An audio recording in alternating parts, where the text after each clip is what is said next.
Welcome back to another video here with Eric Ray. So today we're going to be replacing the glove compartment lock on the 82 Buick, but it should work on all the Gbodies.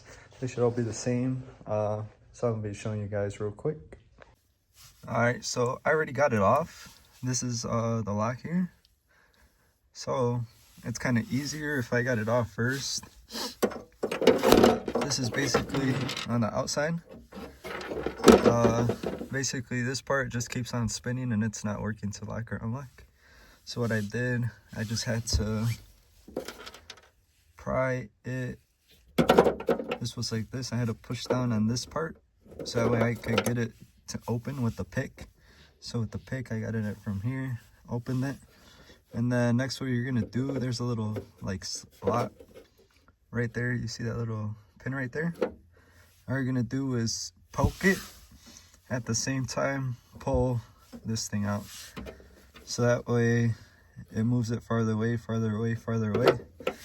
And then it's for all these pins to unlock.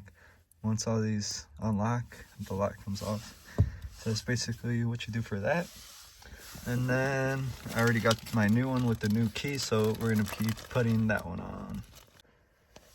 All right, so basically next what you're gonna do in order to get it in,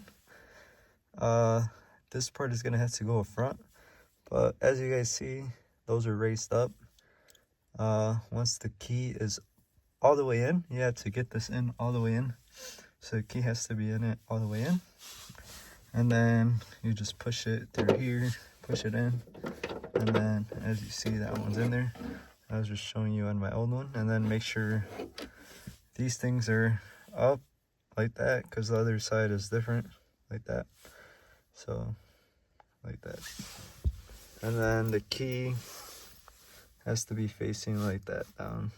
So just like a regular key, you turn it and then like that. And then just tighten these up. These are number 7s, and then it should work. All right, now that it's closed, just like that, put the key in there, turn it, it should open. And then there it is. It's a little bit, I don't know if that's how all of them are, but that's how mine is. But yeah, we're all good now. Hopefully you guys enjoyed today's video. It was just something quick, simple, easy. No reason for me to like do it in hassle, just by pointing it out, having everything out already, and then putting it back in and just explaining it. But yeah, pretty simple, easy. It doesn't take long. And then yeah, other than that, make sure you hit that like button and subscribe for more content. Peace.